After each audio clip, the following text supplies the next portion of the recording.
at the time, and that part of this battle was submarine attacks against ships like ours that were crossing the channel to try to reinforce the troops in Belgium that were bearing the brunt of the German attack. And most of those troops were, the division that bore most of the brunt at that time was the 101st Airborne Division that was in the Bastogne area of Belgium. And our job when we left England was supposedly to relieve them.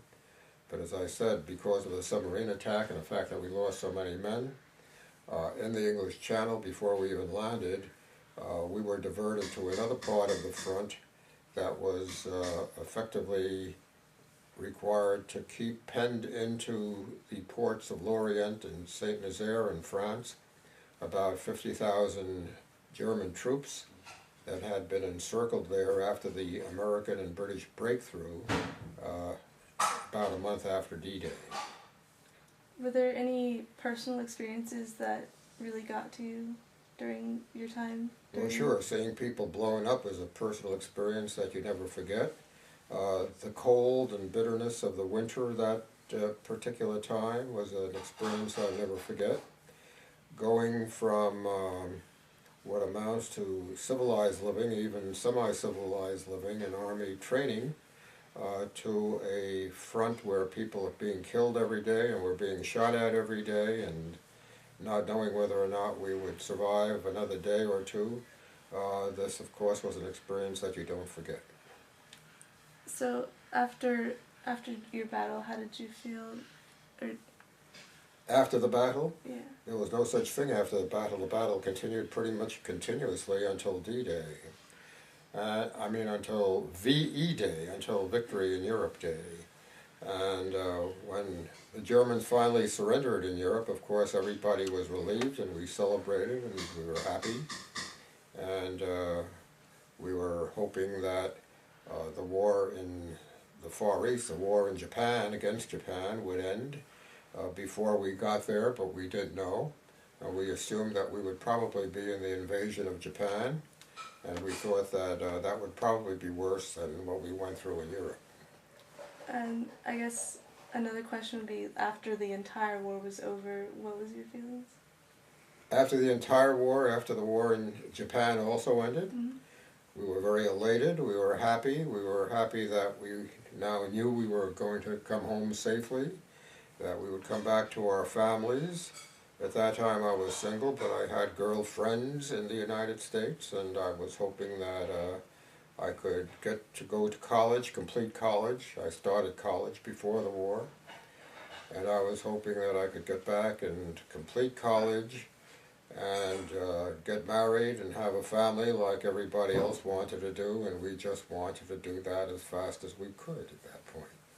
So even through all your experiences, were you able to easily cope back into normal life, or was it hard? Well, I had 6 months roughly of occupation duty in Europe, and I think that was kind of a good buffer between the time having experienced the wartime, day-to-day, let's say, fears and sights and sounds and smells and so forth of war. I think the 6 months I spent in occupation duty, primarily in Austria, in Europe, was very good for the nerves and kind of a good buffer for recovery, mental recovery between the sights of war and getting back to civilian life. So I was very happy for the 6 months of occupation duty, and it was not until May of 1946 where I came back to the United States, and that was almost about a year after the war in Europe had ended. So, in fact, I had spent almost a year, not just 6 months, in occupation duty in Europe, and as I said, that was sufficient time, I think, for me to decompress.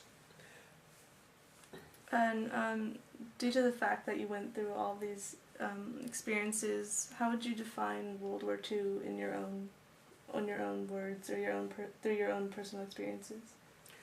I would say that it was probably a war that was necessary, and I'm very happy that I was part of it, and I'm very happy that I survived it.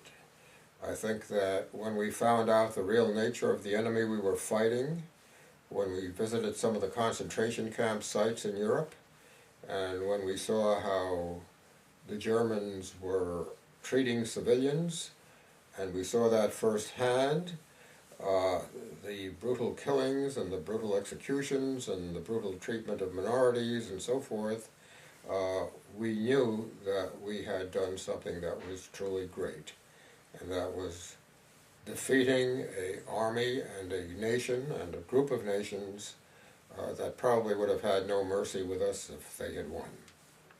So you actually got to see the concentration camps? Yes, we did. Could you... Primarily the one in Dachau, Germany, right after the war. We were at that time assigned to the 42nd Infantry Division, the Rainbow Division, and the 42nd Infantry Division had effectively gone through Europe and ended up in the Munich area and into the Salzburg area of Austria. So they were one of the divisions that liberated the Munich area and the Dachau concentration camp.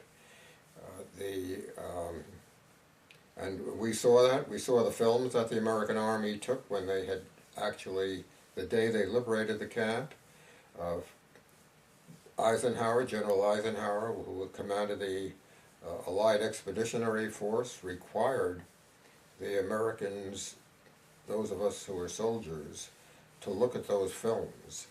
And he required the civilian populations around the concentration camps, the Germans, to look at those films and to see what the Germans had done to the Jews and to homosexuals and to anybody that they considered an enemy of the state.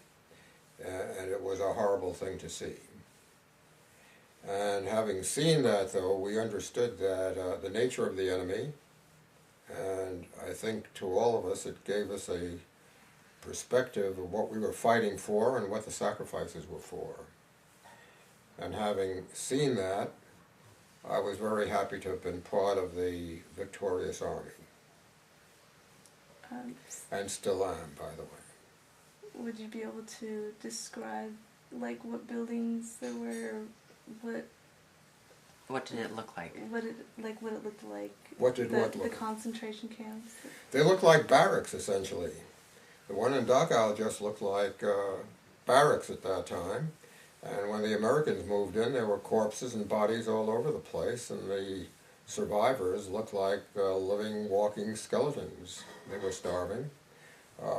Many of the prisoners in Dachau died from disease. They were underfed, and many of them died from execution.